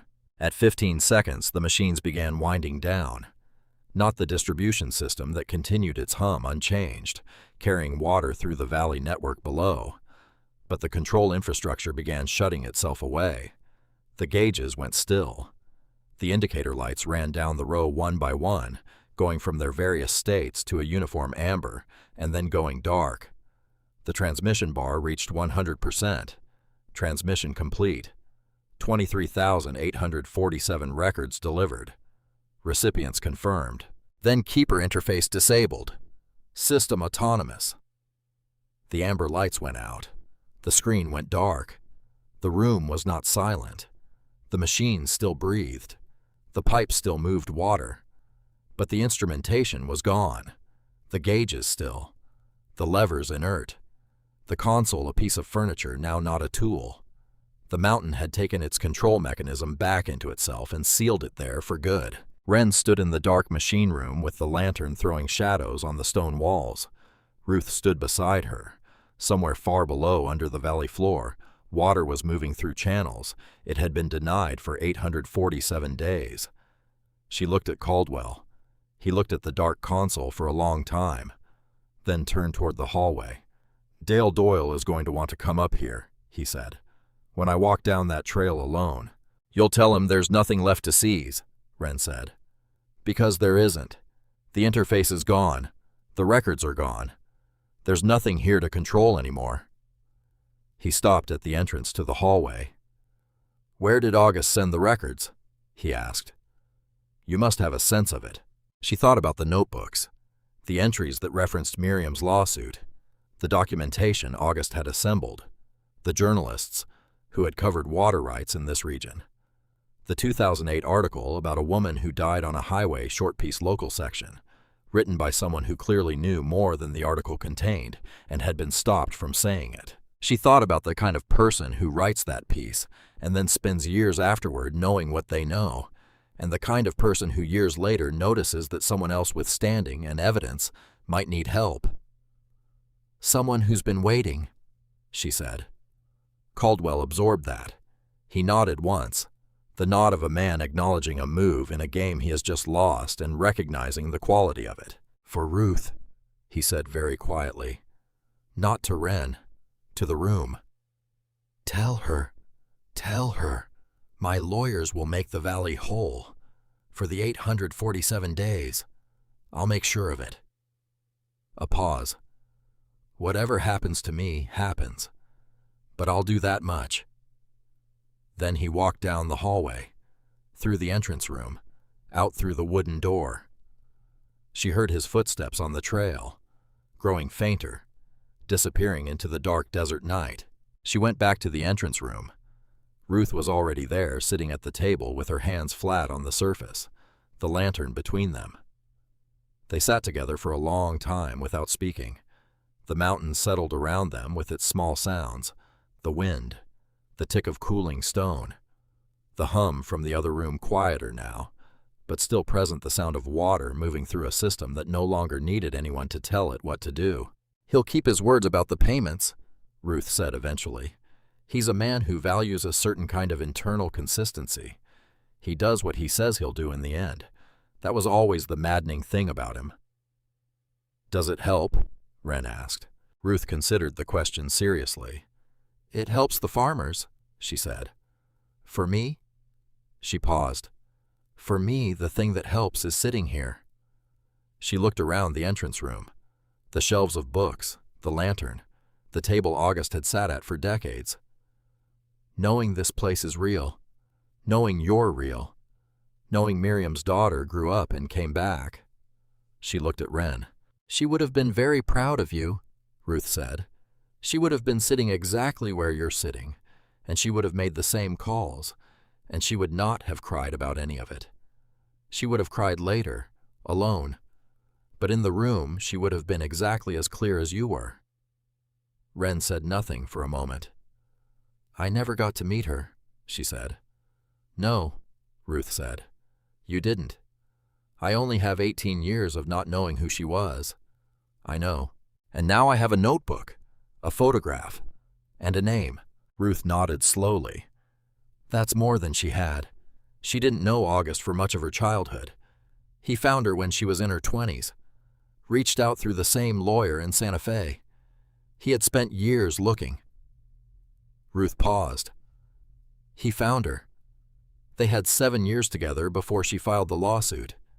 7 years of her getting to know who August was and what he had built and why, before she decided to try to fight it the right way." Her voice was steady but careful with something underneath it. 7 years wasn't enough, but it was more than nothing. Wren thought about that. She thought about inheritance, not the legal kind, not the envelope and key kind, but the other kind, the kind that traveled not through documents, but through ways of thinking. The patience August had put into this mountain room, the clarity Miriam had brought to her lawsuit, to her questions, to the way she had walked into a powerful man's office and asked him why. The names, Harlan, Wren, small birds that sing in the cold. They don't wait for spring. Wren slept in the narrow bed again that night. Ruth took the chair and the canvas tarp from the bed and settled in the corner, and was asleep before the lantern oil burned low. 71 years old, and she slept like someone who had been walking uphill all day, and had finally, for the first time in a very long time, arrived somewhere she had been trying to reach. In the morning, the news had already started. Wren checked her phone from the ridge above the house where the signal was better. A local outlet first water pressure anomalies in the municipal system unexplained. wells in the valley reading higher than they had in years, an irrigation system east of Mesquite running at 40% capacity for 2 years, suddenly reading full. County officials quoted saying the state was investigating. She sat on the rock in the morning sun and read. By the afternoon, there was more. Social media first farmers in the valley posting photographs, green things, water in places that had been dry.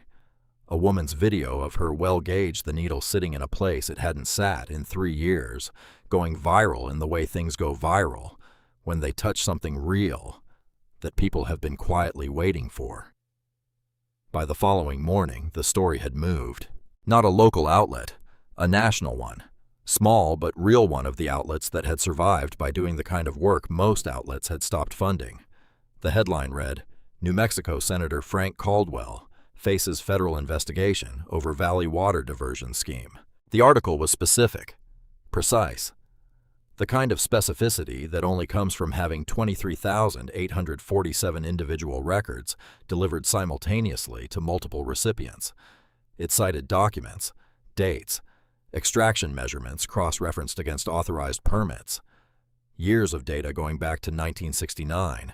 The source was identified as a cache of documents received by a journalist named Daniel Price, a former water rights correspondent who had covered Southwestern water policy for many years before leaving his paper in 2008, under circumstances the article described as disputed. She read that name twice. Then she went back through what she remembered of August's personal entries, the ones that had mentioned specific people, specific events. She found the memory she was looking for, a reference brief in the final notebook.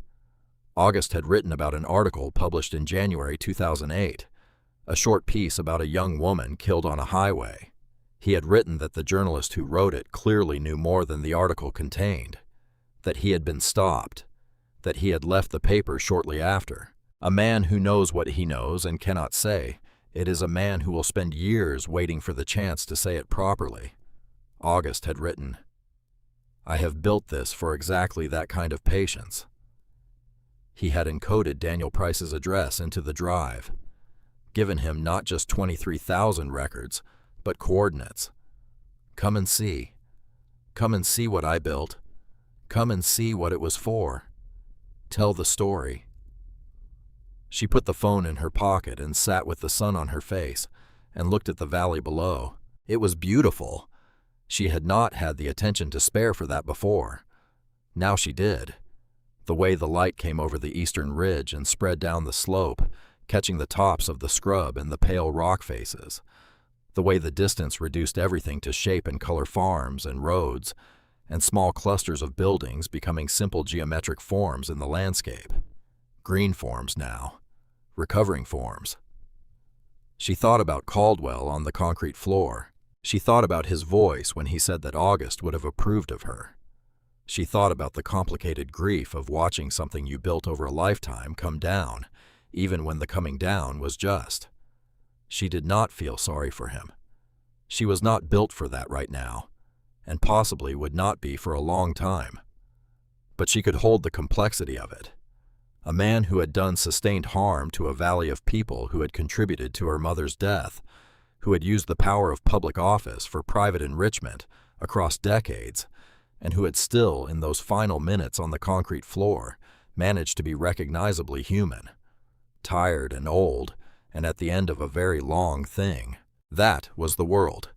It did not simplify itself for the sake of clean stories.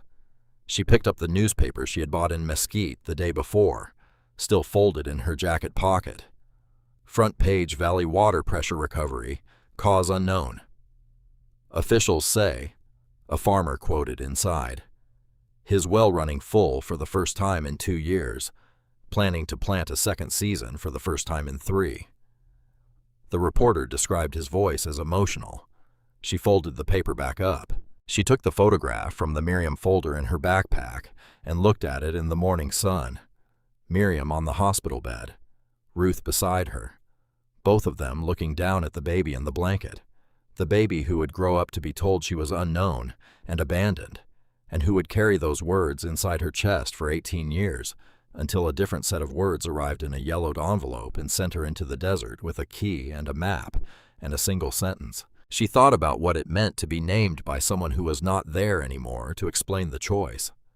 How a name was a kind of message that arrived before you could read it.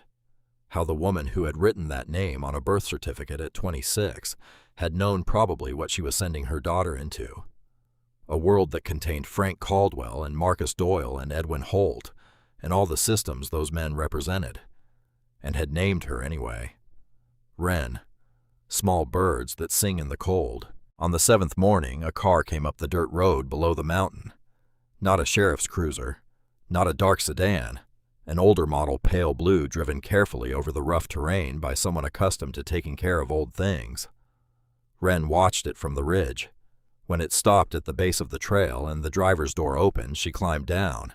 The man who stepped out was in his early 60s, gray in his hair. He moved with the slight deliberateness of someone whose body required more negotiation than it once had. He had a shoulder bag worn soft with use. He stood at the base of the trail and looked up at the mountain face with an expression that was not quite awe, something quieter than awe. The expression of someone who has heard about a place for a long time and is now standing in front of it for the first time and finding that it is exactly what they were told it would be, which is its own particular kind of feeling. He saw Wren coming down the trail toward him. He stopped, waited. When she reached him, he said, "Wren Harlan." She looked at him, at the steady, careful eyes of someone who had waited a long time for something and had learned not to press it when it finally arrived. "Daniel Price," she said.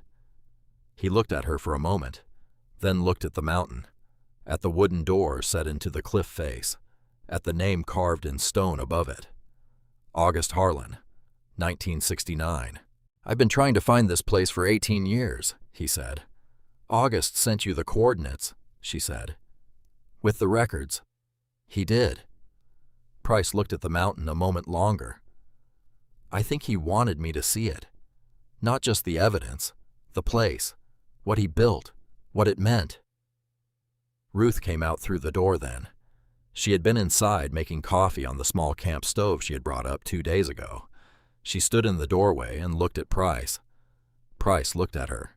Something happened between them in that moment.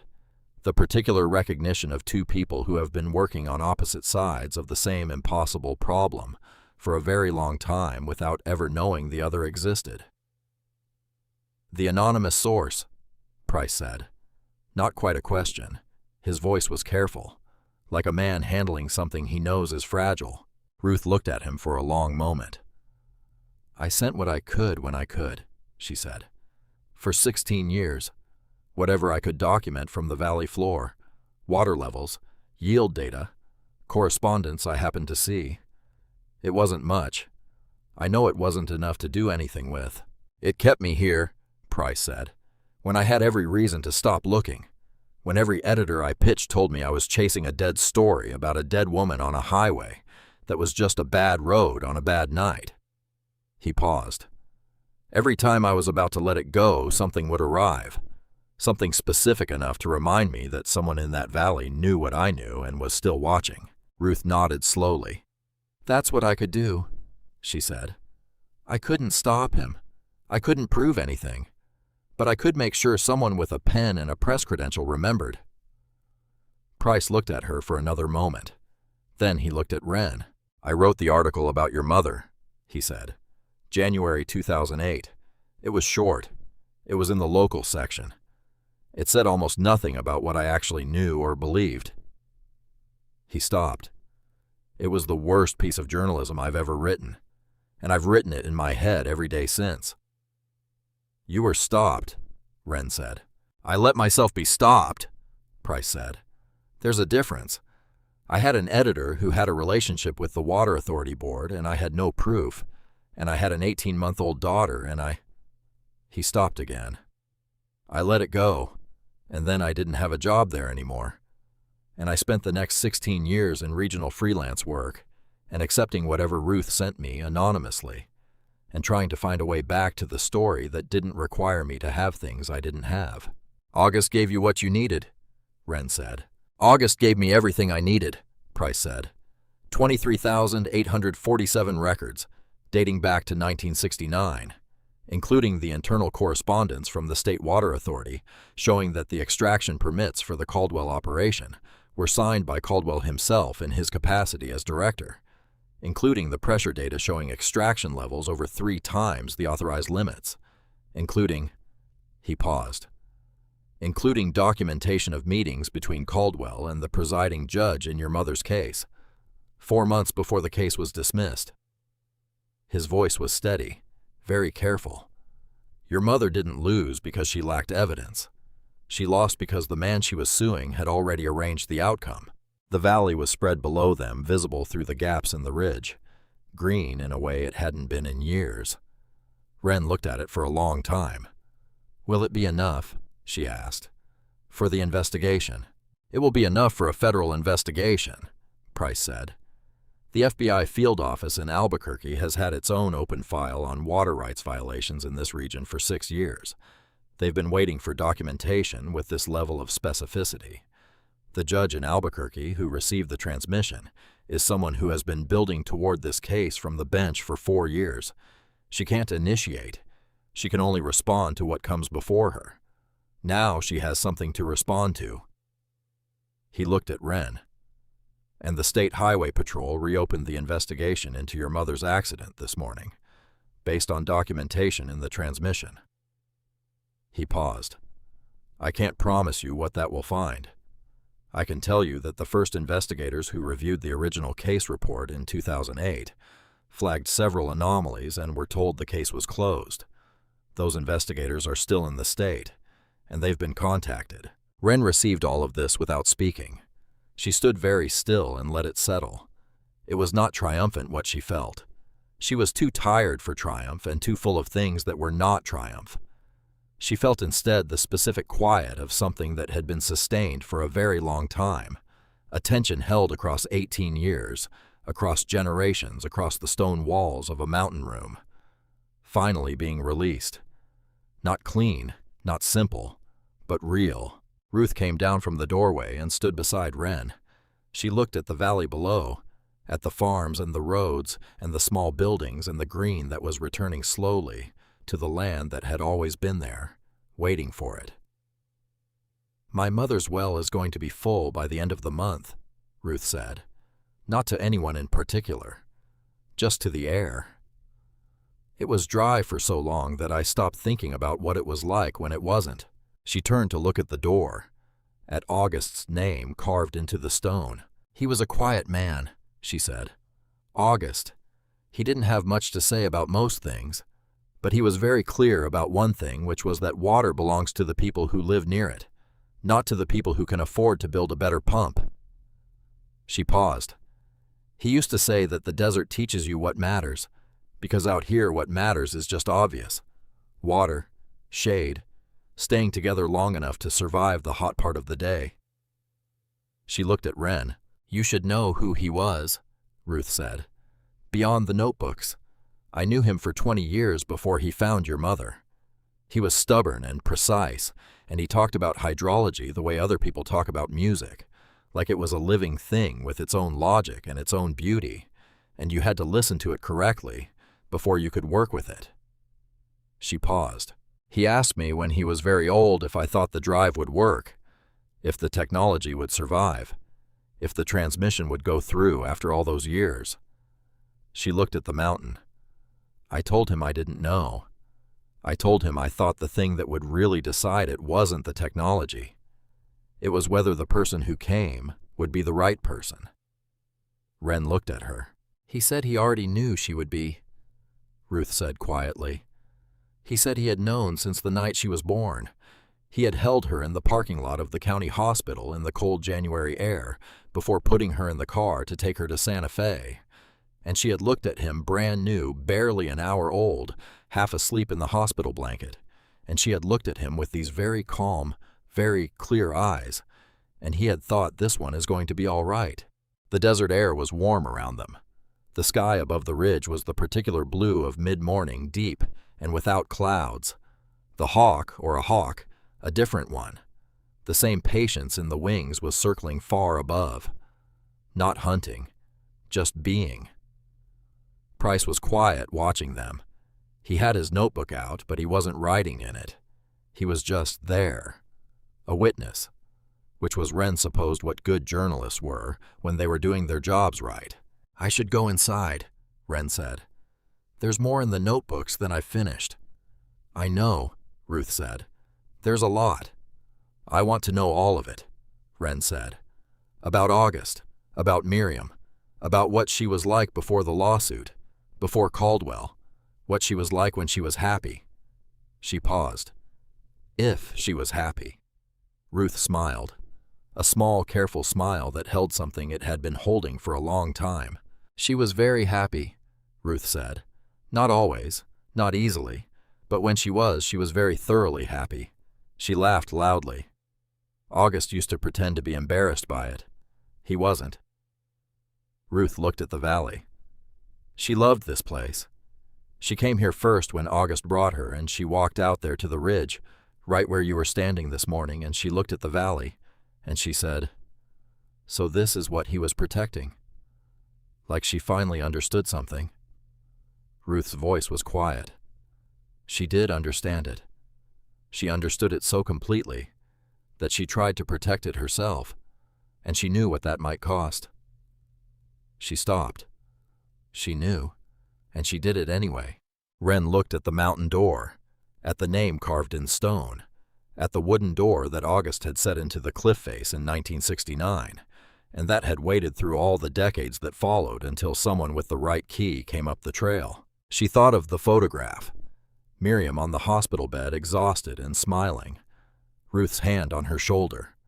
Both of them looking at the baby who would be driven to Santa Fe that night, who would spend 18 years at Holloway House, knowing only that she was unknown and abandoned, who would stand at a window on her birthday watching a hawk circle and wonder what freedom without destination even meant. She thought about August in the car park in the cold, holding that baby for a moment, before putting her in and driving away, looking at those clear eyes and thinking this one will be all right.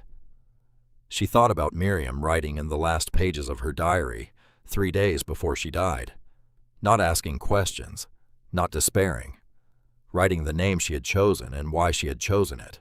Small birds that sing in the cold. They don't wait for spring, they sing anyway. She reached out and put her hand flat on the stone beside the door. The rock was warm from the morning sun on the outside, cool and solid beneath the surface the way stone always is, as though it knows something permanent lives inside it.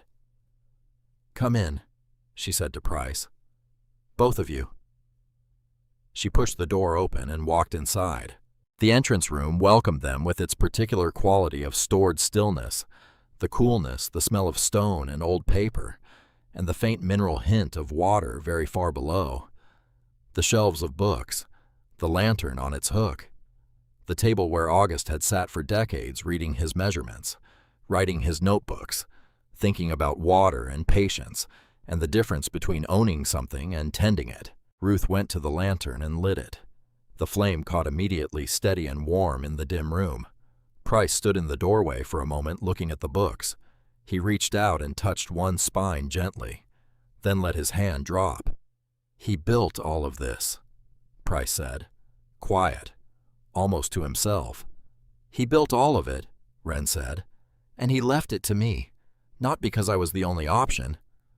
She paused. She had read those words so many times they were part of her now. "Because I was the right one." She went to the shelf and pulled out the notebook she hadn't finished. The third one. The one with the personal entries. The one that ended with a letter addressed to her by name. She sat at the table. Ruth sat across from her. Price sat to one side and took out his notebook and held it, not writing yet, just holding it. From somewhere below, from the deep network August had built across 6 years of patient work through the limestone and the granite through the dry, dark earth beneath the valley floor, came the sound of water, faint and constant, finding its way. The valley below was beginning to remember what it was. The water reached Ruth's land at the end of that week. She called Wren from the valley on the same phone she had used for 16 years to send anonymous tips to a journalist who never knew her name, and her voice when she called was different from any voice Wren had yet heard from her. Not excited exactly, not relieved, Something quieter and more foundational than either of those things. The voice of a person who has been waiting for a long time for the world to be what it should be, and is standing in it now and is very still with the weight of that. "The North Field well is full," Ruth said. "Gauge is showing higher than it's been since 2005. "Good," Wren said. "Yes," Ruth said. "Good."